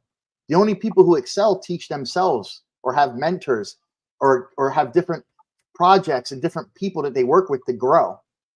They don't teach people to expand that way. They never will. It's not in their interest, you know? Let me just say, Phil, that we live in a different era and time. You know, you speak about when we came through and what we learned. But we're talking about a generation who are being socialized on social media and, Sure. and followers and friends who they don't even know, and seeing people living certain lifestyles that they aspire to. And so we, you know, Yep. we have to take that into consideration. And I do think that parents, a lot of parents are doing a great job. But again, I think that the colleges and high schools and parents as well, everybody, we have to be more accountable to allowing our kids to grow in a meaningful way. And absolutely. Absolutely. It's very hard because their lives are on social media. That's where they are. And it's just like, you got to, having a person to come out of that, And how do you teach them their value? Because they don't value themselves. Like they if somebody they don't know says a bad thing about them, it's the end of the world. You got kids committing suicide because 10 kids online made fun of their hair, or just stupid, stupid things. How do you teach them their values? How do you pull them away from that? And how do you bring them back to reality? I don't know. I don't know, but let's take some more questions. So, I mean, guys, it is kind of like a, I mean, I hate to be talking about this stuff.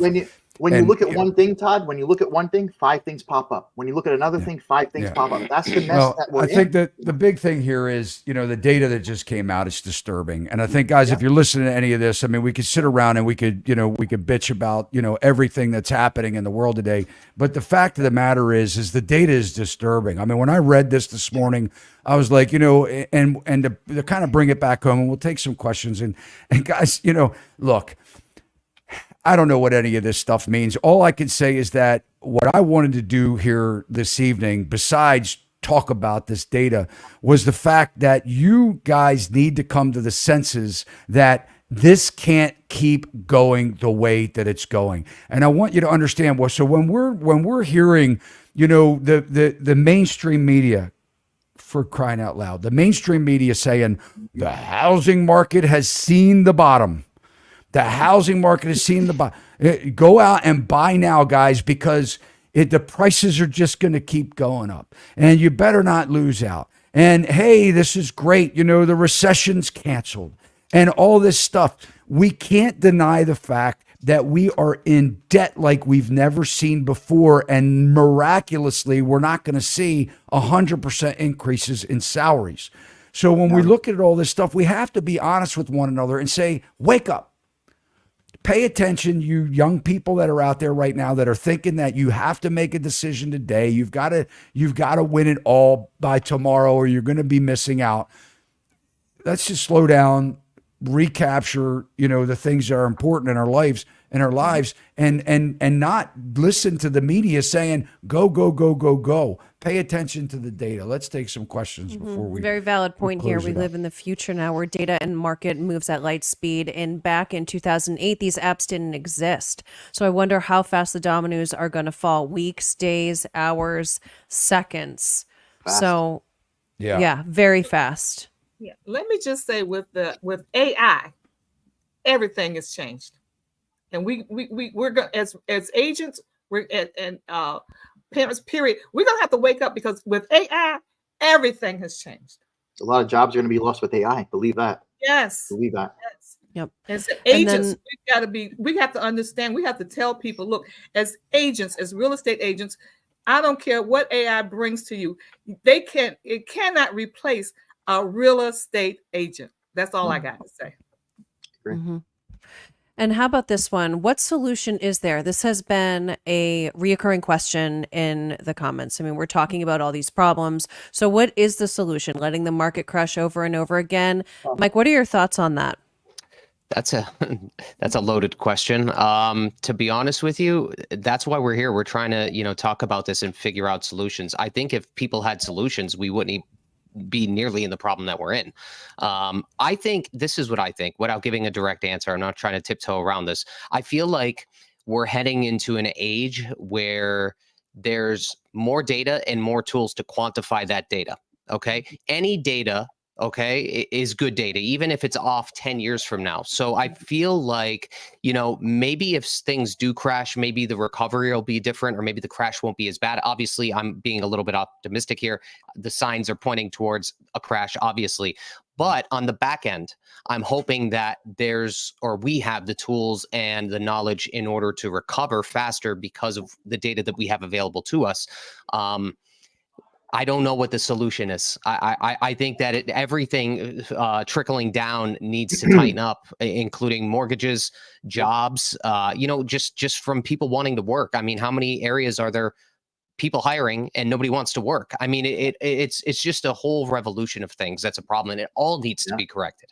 It's a very good question. It's a very good question. And the thing is, it's not about it crashing over and over again. The economy cycles. You're going to have increases. You're going to have decreases. You're going to have crashes. It's going to go around and around. That's how capitalism works. The problem is there's so many outside influences, printing money, giving free loans, telling people to get paid their mortgage when they can or if they can. All that outside influence just amplifies the crash side. And then it comes around and tightens up again, and it's hard to get by, and things get tough. And then it gets good again, and then now who knows what the next circle is going to be? With all this crap going on now, the next circle, the next influence, who knows what's going to come? You're going to have AI, you're going to have all kinds of things. So it's a cycle that the economy goes through. It's normal. The problem is the outside influences amplify, and we're a mess. I mean, I don't know a solution. I really don't. One of the issues besides the growing debt problem, because we need to cut the debt out. We need to realize that we have to wait to buy something until we can afford it. Prior to FHA starting, with 20 and 25-year mortgages, prior to World War II, you literally, the only way you bought a house was you put 50% down and you had a 5-year mortgage, and it was an interest-only mortgage. And, that was crazy because a lot of people couldn't pay it.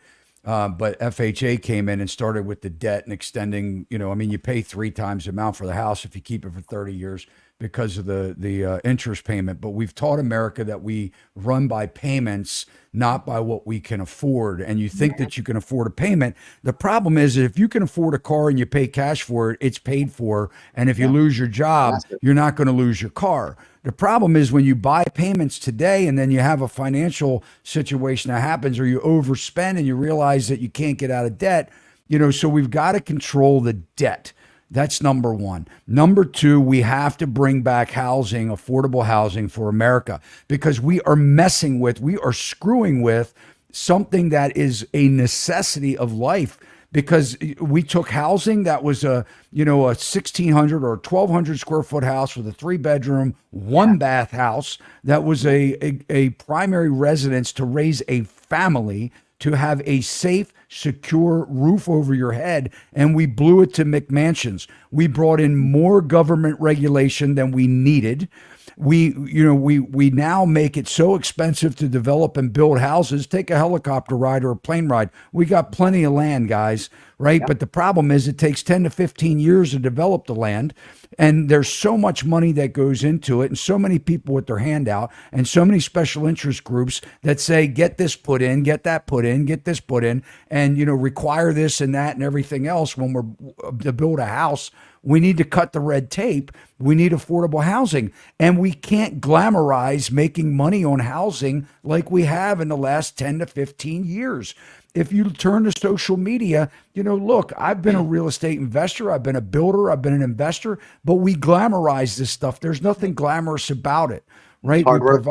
We provide housing. It's hard work. It's a lot of risk too. A lot of risk. You partner with your tenants, right? But now we're teaching these kids.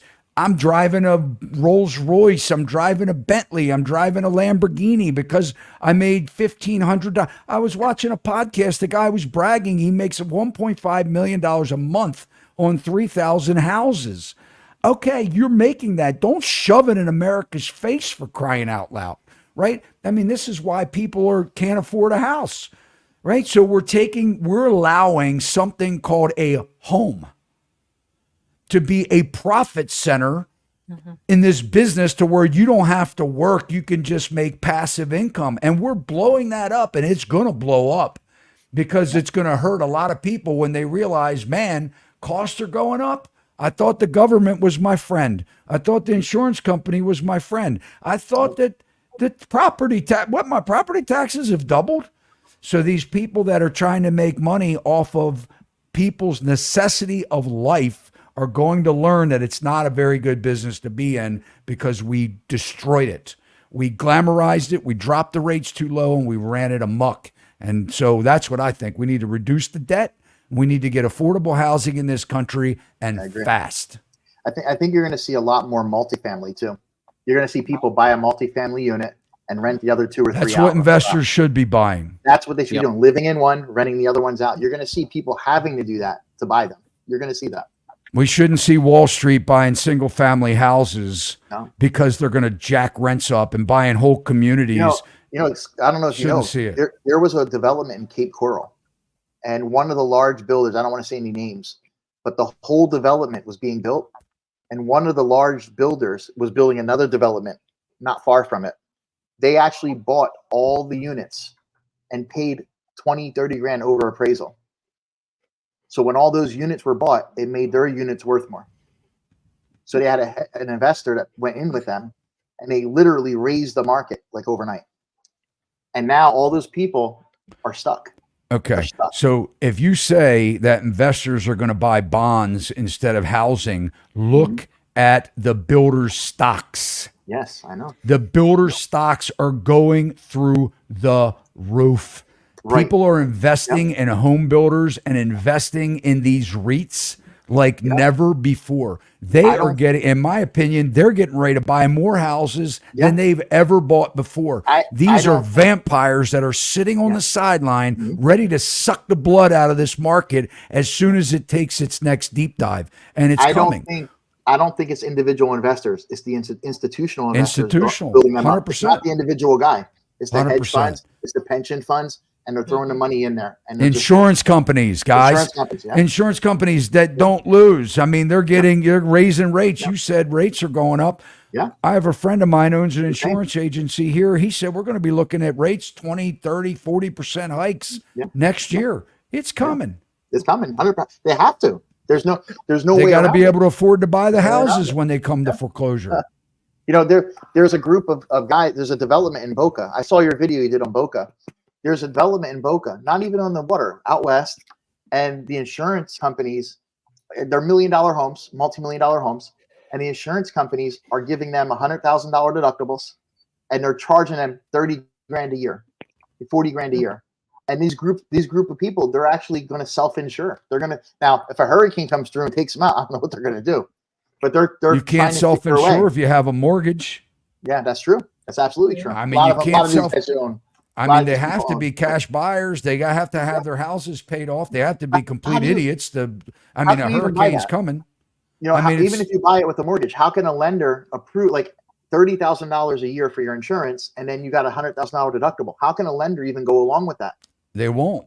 That's the other problem. That's why they have to put the money down. I mean, you go to the Lords of London. You go to, FEMA's only giving you so much money on waterfront property, and and once you're buying a $5 million property and you get $250,000 in coverage from FEMA or whatever it is now. I don't know. You said it. And then you have to go to the Lords of London. 700. They're giving.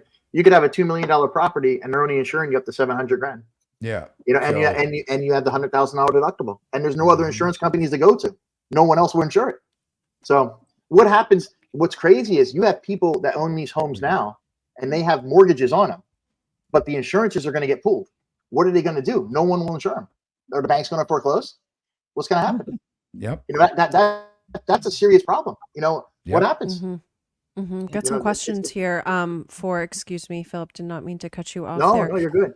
This question is for Irene and Mike. With such a high-priced area, referencing DC and Boston, what do these buyers do for a living to afford a home?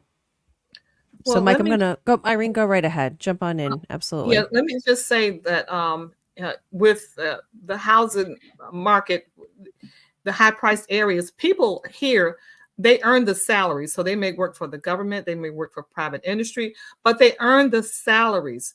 But the salaries, like any place else, by the time you pay for your mortgage, in your car note or whatever, and then your living expenses, traveling and whatever, it equates out to no matter where you might live. So you earn a higher salary in the DC area, but the cost of living is equitable to that. So that's what happens. So you can have a regular job. You can make maybe $20 an hour someplace, but your money is only going to go so far because of the cost of living. Yeah. Yeah, so Mike? Irene is right. So like same thing here. We have a lot of jobs in medicine and tech, startups and stuff like that, where people are just getting out of school and they're getting a very high paying job. But the reality is, even teachers, cops, stuff like that. I work in two markets, so I mean, I see this all the time. They're making exponentially more money than the same jobs in other parts of the country. But of course, your living expenses are more money. So that's basically the way that it works. Yeah. You know, the other day I pulled up a chart of the top earners in the country, and it was amazing. DC and Maryland were like number 1 and 2 across the country. And, you know, here in Maryland, I mean, it's easy to say, right? DC, same thing. The government's where the money flows in the country, right? The government, I mean, I mean, why pay, you know, $125 to have a toilet installed when you can pay $875 to have a toilet installed, right? So, I mean, when you have, you know, and that's the problem is the fiscal responsibility. And again, I'm not getting political. I don't care what administration is in there. The way it's set up, guys, is this. Let me tell you. Let me shed some light on you because Irene was in the government. So let me shed some light because I have a lot of friends of mine that are in the government and they're in procurement. You know what that means? That means buying, right? What happens is budgets are established for departments within the government and they have to spend that money because if they don't spend that money next year, they don't get that money. So I've seen where they've bought 50 cases of toilet paper that they don't need because they got to spend the money from the janitorial department or custodian department because if they don't, they lose the money. We're so backwards in this freaking country, guys. Come on. I mean, let's put some fiscal responsibility on everybody from the top down. Let's start rewarding money savings. How about it? If you don't spend it, we can do other things with it. I've watched roads get dug up. I have friends of mine that are in the government and they're in the transportation in the roads division. You know what? They're digging up roads. I'm like, hey, dude, why are you digging up the road on such and such? It's like a nice road. He said, it's slated to dig up.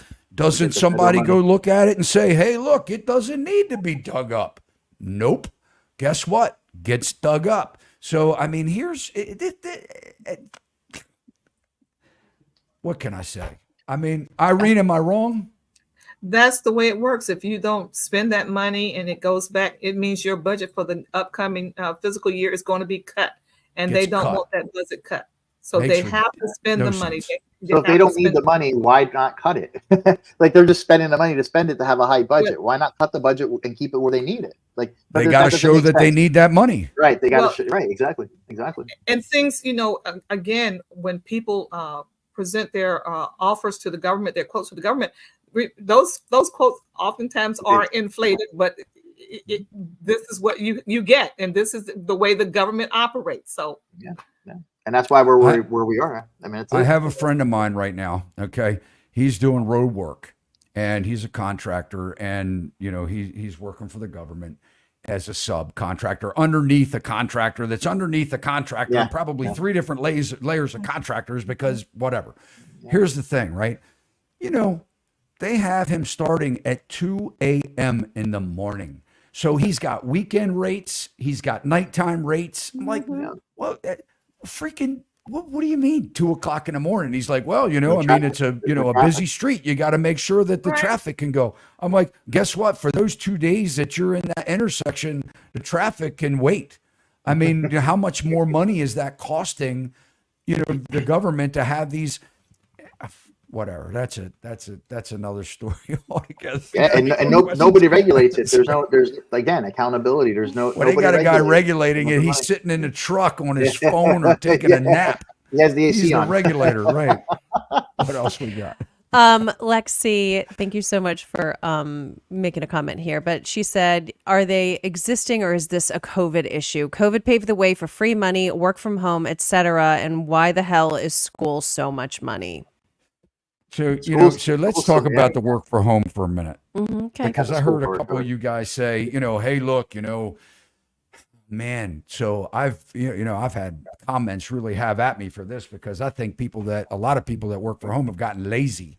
I think our customer service has declined and people hide behind their phones Nobody answers the phone anymore. Why is Walmart and Target busy at 2:00 in the afternoon with full of young people? I'm like, don't these guys have jobs? Sure they do, but they're shopping, right, at 2:00 because they need a break. They're laying in bed at 8:30 in the morning, with their laptop in front of them instead of getting up, taking a shower, getting dressed, and leaving and going to the office. If we think that leadership is going to instill better, work ethics in our young people, and we're going to expect that they can work from home, guys, I got news for you. That's the wrong path. So a lot of people are saying, you see some of these major corporations calling people back to work. And a lot of people are like, yeah, but that's because they own buildings and they have leases. No, it's because they're losing productivity, right? So they're coming up with hybrid models to at least get these people in the office for 2 or 3 days a week. They know if they require them to come in full time, they'll quit. And it's hard enough finding work. So now we've got the tail wagging the dog. So, the work from home, I think, is a disaster. I think that at some point, the only way that's going to work is when the employees become independent contractors, not employees. And then you get paid for what you do. And then guess what? Work from home's a good thing. Yeah. About the school, about why is school so much money? The schools raise their prices. The government allows more loans. The schools raise their prices. The government allows higher loans. The school raise their prices. The government allows higher loans. The teachers get bigger bonuses. The deans get bigger paychecks. Well, we're paying our football players. You're paying the football salaries players now. We're paying the coaches $3, $4, $5 million a year. Right. You know how that stops? Big universities got to pay for that. The government cuts the loans in half. The school has to lower the prices. Nobody's going to go. The only way that stops is government stops giving the money. Government gives the money because it creates money for the system. It's that whole endless, we got to create money to give loans to create the flow of money. That's what it is. Here's what I say. Stop going to college and get a trade job. Speaking about that, let me say something about that. My son learn how to do heating and air and plumbing. Yep. My son went to college, 4 years, paid for the college. He got his diploma mailed to him during COVID. They mailed it to him. He called me up. Dad, I don't know what to do. Can't get a job. Can I come work with you? The first thing I said to him was, why didn't you do that 4 years ago before I spent the $250,000 to send you to school? Right. So he comes down, he gets his real estate license. He gets his broker's license. He has his instructor license. He's instructing right now. So the lesson is he learned with me more about business. He went for a business management degree. He learned more about business with me in 1 month than he learned in school. And his first commission was huge. I don't brag about numbers and stuff like that. But we had a horse farm that we sold, and he double-sided it. It was his first deal. We listed it and we sold it. It was in Lakahachi, out towards West Palm Beach. And his commission was more than most people make in a year. It was a beautiful deal for him. And he looked at me and he goes, no one ever taught me you can do this. And through high school, through college, 1 month, I sat down with him. It took us 3 months to do the whole deal. And he looked at it and he was dumbfounded. And then he tried to tell his friends, like it's something that you have to show people. And that's the only way these kids are going to get it. They're existing. They're renting these cars. They're buying these cars. They're running around racing, doing all kinds of things.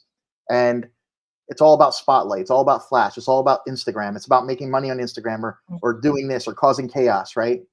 They don't realize working, making things happen, putting deals together, building relationships with people. All those things is what make you successful, not being on Instagram for 20 minutes when people like you. Look at the kid in New York, the influencer. He tried to do a good thing. He tried to get PlayStations out. He tried to help these kids. They ended up rioting. Now he's arrested. Like, you know what I mean? Like, not all the things he does is good. He pulls pranks on people. I'm not saying the kid's a good kid. I don't know the kid. I just see what I see. But realistically, he tried to do something good. And these kids with no control, because they didn't get a free thing, they feel like they can ruin people's cars, burn buildings, jump around. Like, who gives you the right to do that? What allows you to think you can do that? I mean, I don't understand it. Like what gives you the authority to say, I can do that, and there's nothing you can do about it? It's what's going on. And there has to be something that breaks that. And I don't know what it is, but something has to break that mentality. There's no respect for anything. Well, again, going back to working from home, there are some persons who would argue that they have been more productive working from home. The Yeah, the president, ones that don't want to go back to the office. Yeah, for themselves. the president just made an announcement today that he's He trying works to from get home a lot. exactly all the government workers to come back downtown to DC because it's impacting the DC economy, because with the workers not there, that means the restaurants don't get business. You know why he's And- doing that too? You know why? Yeah. Because the commercial buildings are coming up to refinance their loans, and their rates tripled and doubled, and now their loans went up, and they have vacancies, and they can't get leases renewed, and they can't get their loans approved, and they're going to go into foreclosure. And he's probably getting lobbied. Yeah, and there are some companies, private industries, who have decided in this area, in the DC area, that they're not going to renew their lease because they don't need that kind of space anymore like they did before. They figured out, okay, working from home, we just need a hub that you can come into when we need you to come into. And now this what we need to, you brought up a point about your son, teaching him about giving an opportunity to become an agent and to move on to an instructor and et cetera. I don't think we teach the kids enough in high school the benefits of the trades. The trades, you can make excellent money working in the trades without having to spend all that money to go to college. Government offices now out in Virginia are saying now that you can come and work at certain jobs. You don't no longer need a college education because they recognize these people can come in and do these jobs with certain levels of experience that can be taught. So they don't need to spend that kind of money. So things are changing. And I think schools are going to have to decide that they're not going to continue to charge the exorbitant amount of money that they do. Yeah, I agree. I want to just say one thing about the trades, because I was in the trades for 10 years out of high school.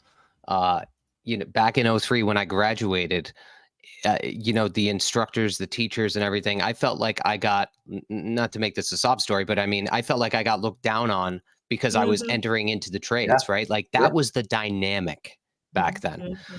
And even though I was working, my dad had a electrical contracting business. So I wasn't going to work for somebody. I mean, it was a family owned business. I was partnering with him and stuff. I still felt that feeling of, I didn't go to college. I didn't do this. I didn't do that.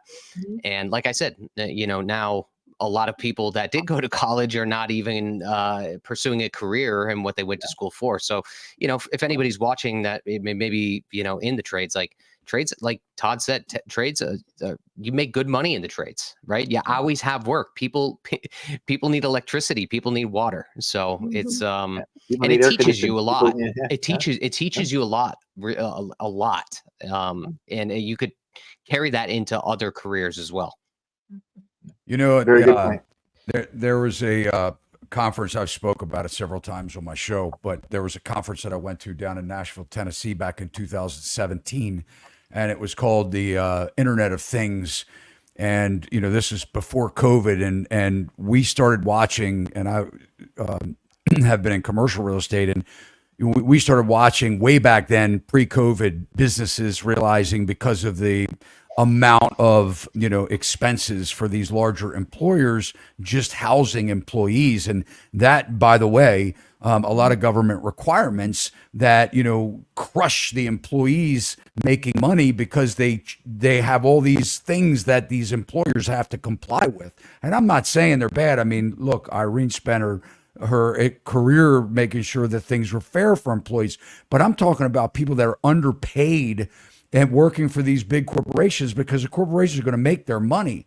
And what they're doing is they're looking at, the expenses, and employees is like expendable, right? I mean, they're just whatever. Like, we're going to just shut this down or close this department, or we're going to get rid of half the staff and make the other half do double work. And these are things that have been going on for long before COVID. We just forget. And what happened was, back in this conference, the Internet of Things, they said, look, within 10 years, 50% of our workforce are going to be independent contractors. and it's going to come. Because Yeah, what's going to happen is companies are going to realize that, you know what, there are achievers and then there are people that are just taking advantage of the system. And these are the people that are sitting at home that don't want to go back into the office. That's fine. But let me tell you something, as agents, you're working from home or you're not making any money. If you're in any business, you're an entrepreneur, you're working at home or you're not making any money. And what's going to happen is these companies are going to say, look, I'm tired of being held at bay by employees. I'm going to hire independent contractors to do the work because I got to get my job done, my product sold or manufactured or whatever. And I think we're going to see more independence. These Gen Zs, they're smart. Man, they've seen that what hasn't worked by their older peers, by their parents. They're paying attention and they're realizing that they want more than a 9-to-5 job, man, and they're willing to go out and hustle for it. And I think we're going to start seeing Gen Zs like mad, opening up their side hustles, going into full-time jobs. We're going to see these positions being replaced with, more efficient, less expensive entrepreneurs. And I think that's when we're going to start to see things turn around, because those people, the next generation coming, all you Gen Zs, probably none of them are listening right now because they're asleep in bed, but all because they got to work tomorrow and they're hustlers. But the thing is, you Gen Zs, you're not going to settle for this, man. You guys, I believe, are going to be the change in America that we need in this country. But anyway, guys, it's getting late. Guys, I love you all, man. I'm so glad that you were on the show. Guys, these are great representatives, great agents in different parts of the country. Check them out. Their YouTube channel links are below. Some of them just started their YouTube channels. Irene, she doesn't even talk about real estate on YouTube. She has a awesome generationally speaking. I can say it right now because I practiced, that tongue twister. But check out these guys. Cruise on over to the YouTube channel, subscribe to them. And guys, if you need housing, assistance, and whether it's rental, buying, or selling, check them out if you're in their area. And guys, we appreciate you spending your Tuesday night with us. We'll just kind of go around and get some final parting words from everybody. Irene, thank you so much for being on the show. Well, thank you again for having me. And I want to say to the audience that the world is changing quickly around us, and we need to make sure that we teach our children the responsibility of taking care of themselves, learning how to pay debt, learning how to live within their means. And if we do that, we can change the way this market is today. Good points. Good points. Phil, thank you so much. We appreciate you. Yeah, great to be here. Yeah, Mike, Irene, Melissa, it's great to see you guys. Todd, it's great to meet you. Thanks for Absolutely. having me. And I just want to tell everybody, it comes down to integrity. Do something, say it. If you say it, do it. Don't lead people astray. It's not all about money. Money comes. You do the right things, you make the deals, you get contracts, you make things happen. Money's the byproduct. Do the work with people. Sometimes you win, sometimes you lose, but you will win more and more. Integrity. Do what you say. Do it. Like just say it and do it. And that's how you become successful in anything. That's what the younger generation needs to know. It's not about quick money. It's not about flash. It's long term. Definitely. We appreciate you, Mike. Being a part of, well, first of all, thanks for having me on, but being a part of the somewhat younger generation, what both Irene said and Philip said is right. It takes hard work, and be diligent in what you're doing. Make sure that everything that you do, at least to some capacity, you're doing at a high level. You're being consistent. You're paying your bills. You're paying this. You're paying that. And you're spending your money wisely. The reason we're in this position we're in is because people overspend. And that's just the reality of it. People are overspending on mortgages, on cars, on X, Y, and Z. So just be careful with your money. And it's really not that hard. There's just influences that are out there that will affect you. Just stay the course and do the best that you can. All great advice, Melissa. All wonderful points, and so grateful for all of your time tonight. It's been so great actually getting to know each one of you as well. So it's a great conversation. Unfortunately, with the data, it's scary times ahead. It's kind of hard to see where we're going to go from there. But clearly, we have a lot of work to do as a nation, as a country, to get better financially. So Have a great night, everyone. Yeah, 100%. And guys, again, I mean, we're just bringing the data. I can't wait till we can start talking about the positive things that are happening. But if we don't come and tell you guys what you're not being told in mainstream media, you're just getting information where, I mean, it's great if you can sit back and say that this doesn't apply to you, that credit card debt doesn't apply to you, that being buried in your auto loan doesn't apply to you, that you have remorse from the house that you bought and overpaid and now you have to spend money that you don't have, or that you lost your job and now you have to worry about finding another job. If these things don't apply to you, that's great. Consider yourself very fortunate. But those of you where you are in this position, or those that are trying to avoid it altogether, just listen to the data, guys. Don't be caught up in the FOMO and all the things that, the internet and your social media and all these things that are telling you that you should be anything other than what you are right now. And guys, you'll live a much more peaceful life. Thanks so much, guys, for tuning in. Until next week. See you next time. See you next time. Later.